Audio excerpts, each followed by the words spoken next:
Charles, first of all, welcome to Radioacktiva, man. How are you? I'm great. Muchas gracias for having me. Appreciate it. Very excited to be talking to you. Excited to be coming to Bogota for the first time in a very long time, probably 11 or 12 years. So excited to be here. That's right. You guys came like over a decade ago. Do you remember anything of that show? Yeah. Yeah, I do actually. It was great. It was around the Get Your Heart On tour for our fourth record, and we did a big South American tour. We went to a lot of countries that we had never been before. It was our first time in Colombia. It was our first time. Went to where else did we go? We went to Peru for the first time, I think. We went to like a bunch of different countries that we hadn't visited before. And we went to Ecuador. It was really, really cool for us to go to new places and to realize, I mean, I think we knew it from social media because it was starting at that time, but to really get a feel and understand how many people have been listening to the band all over the world. And it was really cool. The show was great. People knew every word of every song. They were so passionate. They came to see us at the airport, at the hotel, and we were signing and taking pictures, and it was really cool. And I think Pierre and I played golf too in Bogota, which was great because we love golf. So we bring our set with us. It was a beautiful stay, and honestly, I really thought we were gonna come back sooner, but it's tough sometimes with touring and everything, and the pandemic happened. But now we're finally coming back, and we're coming back in style with a festival that really brings four amazing bands together, and I think it's a pretty you know lots of fans asked, like, please come out. I don't think they were expecting to have this package, like to have so many bands in one night, so hopefully people are excited and they're going to come and see the show. Yeah, absolutely. And it's interesting because you are from the festival. You are the only band who has been here before. All Town Love never been to Colombia, as far as I know. They used haven't played in our country, so it's a very interesting mix, and I'm sure people really really gonna enjoy it. How do you guys, as a Canadian band, I know of course that you have toured a lot, but how do you face coming down here to play? It's different when an American band who is usually in California or in Miami come to play in South America. It's much easier. But I'm willing to, I would like to understand a bit more about your perspective when it comes to face a new audience, because punk, it's always been very popular in Latin America. Yeah, 100%. I think I mean, you mentioned the fact that we're Canadians, and I think it gave us a different approach very early on in our career. That touring around the world, touring overseas, and going to places that some other bands didn't go was always important for us. Maybe because we had a different perspective growing up in Canada. We always looked outside to other countries, and we looked at the US and we looked at Europe. Like, it was maybe more of a international mindset, where for us, like when we started out, one of the biggest goal with this band, yes, was for people to hear our music all over the world. And on a personal level, it was that our music was going to give us the chance to travel and see the world and go experience all these different cultures and really have a chance to be like a more interesting and more well-rounded person, just know more about the world and not just know your own culture, right? So right off the bat, it was really important for us to go and spread the word about our music everywhere. So we would go to, like, like Malaysia and Singapore and all over Southeast Asia. And Brazil, for example, we came for the first time in 2004, and we're doing this big, like, I Want to Be festival in Brazil, like that's coming up around the same time as Glory Dayz. And it's so shocking to me and surprising how so many bands have never been there. And we've probably been to Brazil, like, I don't know, I want to say 10, 12, maybe more. So it was always part of the DNA of the band, the mission of the band, to go and, like, play everywhere and go where our fans are. I think maybe, again, growing in Montreal, sometimes band would skip Montreal and just go to the US or not come to Canada or just go to Toronto or whatever. And we always felt like left out. And I think that feeling was always a big part of how we think about things. And when I look at social media and I see people saying like, hey, come to Chile, come to like Brazil, come to Colombia, it's like I remember what it's like when you want your favorite band to come and play and they don't. So we really make an effort to try to go and play everywhere. I know it's been a long time in Colombia, but finally we're coming back and we're able to bring like a really good package. So I think it's always exciting for us to play new places. It's a challenge. We're always curious to see, how our music has reached people in all these different places that speak different languages and have different cultures, different backgrounds. It's always so fascinating to me to see like, well, despite all of that, the music connected and people love it and they know all the words and they care. They've been following the band for a long time. So it's kind of I think it's a gift. It's the biggest gift that we can have as a band is to be part of people's lives.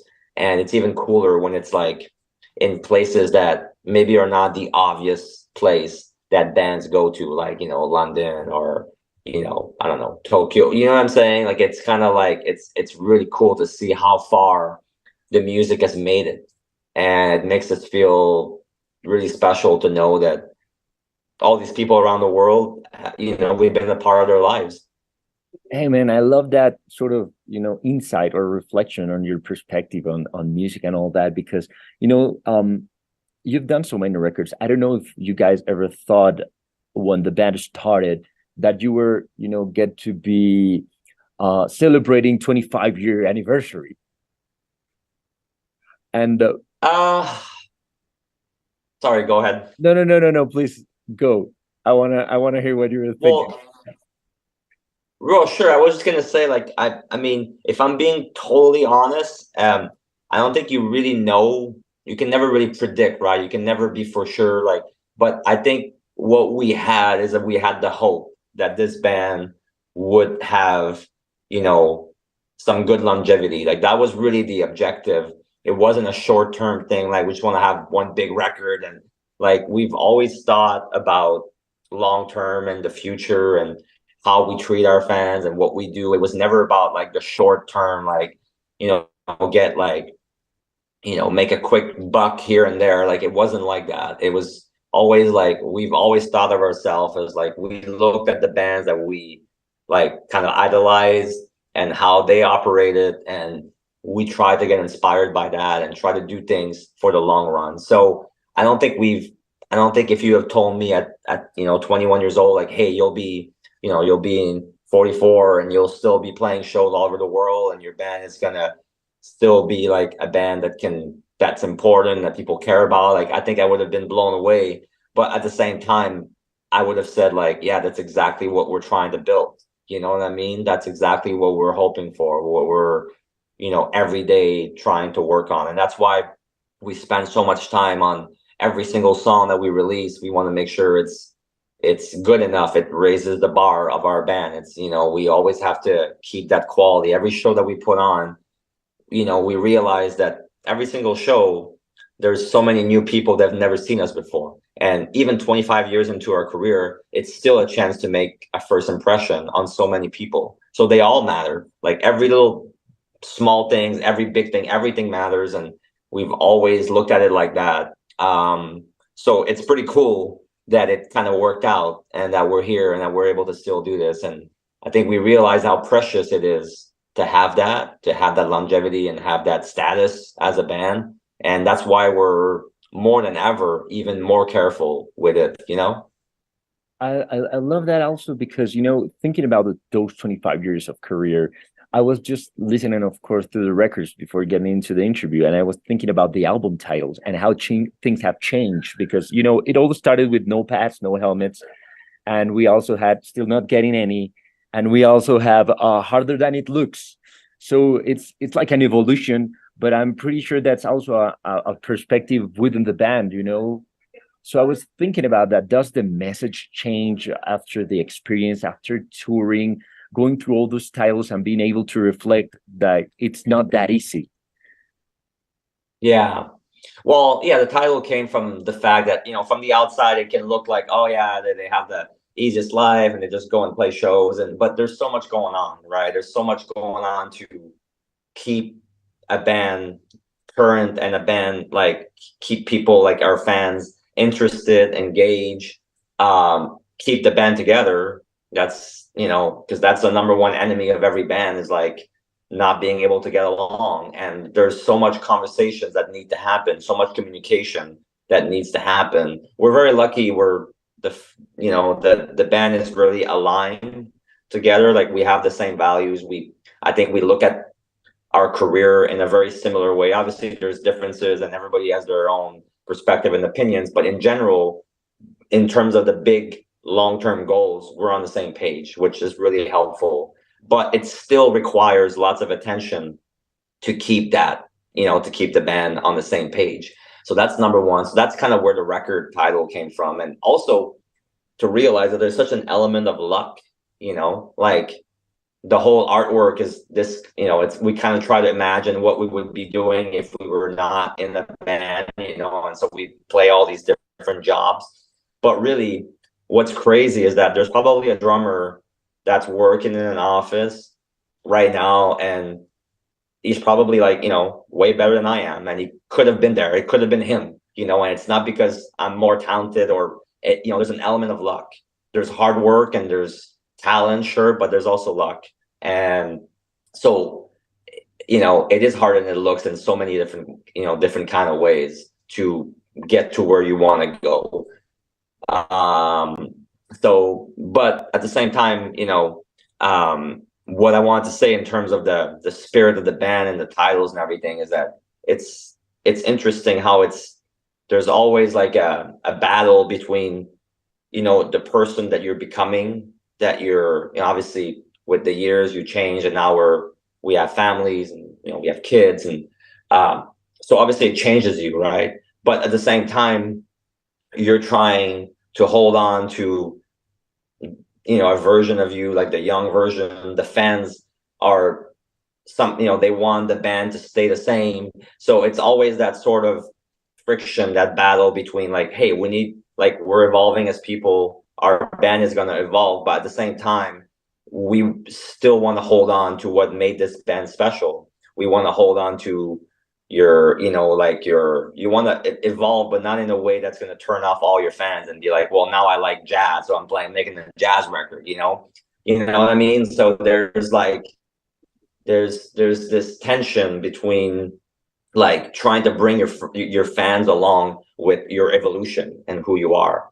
And I think for us, one of the things that happened is that we realized just how much we love this band and we love this kind of music, and we still do, even 25 years later. And that it was okay to embrace that we didn't have to completely change the sound, that we didn't have to like reinvent the band completely, that what we should be doing moving forward is try to do the best version that we can, the most modern, current version of Simple Plan that we can, while still staying true to who we are as people. And, so trying to write songs from our perspective, but that still can fit under what Simple Plan is, and what people love about Simple Plan. And I think with the last record, we really were able to found sort of like that small target, like we were able to hit it perfectly in the middle, because I feel like when you listen to it, it incorporates all the best elements of our career, everything that our fans love, it's all in there. And the record sounds like it's modern, but at the same time, it reminds you of the past and it celebrates the future of the band. It's kind of like, I don't know, we're very proud of it. It feels like exactly the kind of record that we want to make. So yeah. It's gonna be exciting. I'm not sure if I answered your question. I went in different directions, but anyways. No, but I like to let guests, musicians talk, to hear whatever they have to say, because it doesn't always have to be, the average 30 seconds question. Now that we have video opportunity, I like to have for your fans to have the chance to have a little peek on your head. you know, so Absolutely. Sure. that's good. And I'm sure it's going to be a great show. It's going to be great listening to those songs for the first time in Colombia live. It's been 10 years. It's going to be a great show. We've never had in our country a festival like this, with foreign bands coming on this particular sort of genre, whether you call it punk or emo or whatever. So we're really looking forward to it. And I'm really looking forward to see you there too. One last thing. If you weren't playing in a rock band, what would you be doing? Have you ever thought about that? Well, I mean, since the age of 13 or 14, that's been my dream and my obsession, is try to be in a band and try to have a musical career. Before that, I wanted to be a professional athlete, a professional hockey player. So that was my first dream, my childhood dream. Unfortunately, it didn't work out, so I pivoted to music. But I think if the band would not have made it, I was in law school when the band first started, so I dropped out of law school to really focus on the band. I don't think I would have wanted to be a lawyer, frankly, like now looking back. But I think what I would have liked to do is try to be in the music industry somehow, try to be involved with music, whether it's, like being a manager of other bands, or an agent, or maybe a promoter or something, or whatever, something like a music journalist. I was actually a music journalist as well. I did that for about 2 years when I was younger, which I really enjoyed. It was cool to talk to bands and, get their perspective and everything. So I think my passion was really music. So I think I would have found a way somehow to be involved in that world. Maybe not, even if it wasn't on stage, Okay, that's cool, Charles. Well, I'm not going to take much of your time. Thank you very much for this minute for Radioacktiva. That's great, man. Thank you very much, and looking forward to see you there.